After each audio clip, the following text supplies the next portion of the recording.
A Multnomah County commissioner says she was part of a group of protesters tear-gassed by federal officers on Saturday night. That's right. She is back at downtown protesting again tonight. Our Fox 2's Audrey Wheels spoke with her and joins us now live with a look at the current demonstration. Audrey? Right. Well, right now there are still hundreds of people out here outside of the federal courthouse. There's that fence right in front of the courthouse where those protesters are. We haven't seen any federal officers, at least not from our vantage point, but we have heard them over the loudspeaker warning the crowd not to climb over the fence, that they could be subject to arrest or crowd control munitions. But earlier tonight, we spoke to Multnomah County Commissioner SHARON MEIERAN. She's here tonight with a group of moms for Black Lives Matter. She says last night she was also here, but with a group of healthcare workers after the end of her shift at the ER. She says their group joined the larger group that kept forming as the night went on, and she says it was peaceful and positive with a lot of good energy, but that some demonstrators were knocking down fences and trying to get into the federal building area. But she says she didn't see anything violent happening.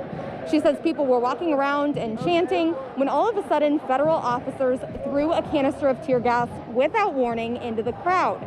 She says she got caught in the fumes. She posted about it on Twitter, saying in part, quote, "Democracy is slipping away in front of our tear-gassed eyes." I am horrified by it.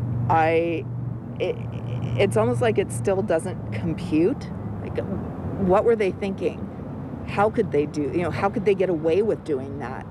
Why were they doing that? It does feel like this occupying force has come in that is, in any other world, in any other scenario, you'd be watching this on TV and thinking this is like a dictatorship and they're coming in and taking over.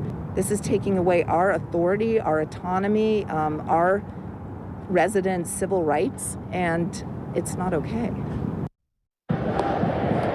She says she's back tonight and ready with goggles and a respirator, and that she feels she needs to be here to speak out when and where she can. Again, hundreds of people out here, including that group that made their way to the front, actually, where the fence is, the people in yellow that we've seen that are part of Moms for Black Lives Matter.